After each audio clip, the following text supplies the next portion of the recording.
යාළුවනේ ඔයාලා සාමාන්‍යයෙන් දන්න සුපිරි කාර් වලට වඩා හාත්පසින්ම වෙනස් නියම මෙගා කාර් එකක් ගැන අද මම කියන්නම්. ඒ තමයි ස්වීඩන් ජාතික කොයිනික්සෙක් සමාගමේ රෙජීරා කියන මේ සුපිරි බලවතා. මේ කාර් එකේ තියෙන විශේෂත්වය මොකද්ද දන්නවද?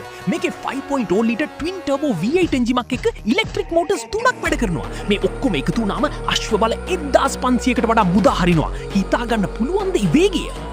හැබැයි මේකේ තියෙන පිස්සුම දේ තමයි මේ කාර් එකට ගියර් බොක්ස් එකක් නැහැ. ඔව් ඔයාලට ඇහුණා හරි. මේක වැඩ කරන්නේ ඩිරෙක්ට් ඩ්‍රයිව් කියන විශේෂ තාක්ෂණයෙන්. ඒ කියන්නේ එකම එක ගියර් එකකින් බිංදුවේ ඉඳන් පැයට කිලෝමීටර් 400 වෙනකම් එක දිගට යන්න පුළුවන්. ඒ වගේම 0 ඉඳන් 400ට ගිහින් ආයෙත් 0ට නවත්තන්න මේ කාර් එකට ගත වෙන්නේ තප්පර 28.81ක් වගේ සුළු කාලයක්. මේ වගේ සුපිරි කාර් ලෝකෙටම හැදුවේ සීමිත ප්‍රමාණයක් විතරයි. ඒ කියන්නේ කාර් 80ක් විතරයි. මේකක මිල ඇමරිකානු ඩොලර් මිලියන 2කට වඩා වැඩි. ලංකාවේ මුදලින් නම් රුපියල් කෝටි 60කටත් වඩා වැඩි. ඉතින් තාක්ෂණයයි වේගයයි උප්පරිමේටම කලවම් කරපු මේ කොනික්සෙක් රිගේරා එකට ඔයාලා කැමතිද? පහලින් කමෙන්ට් කරන්න.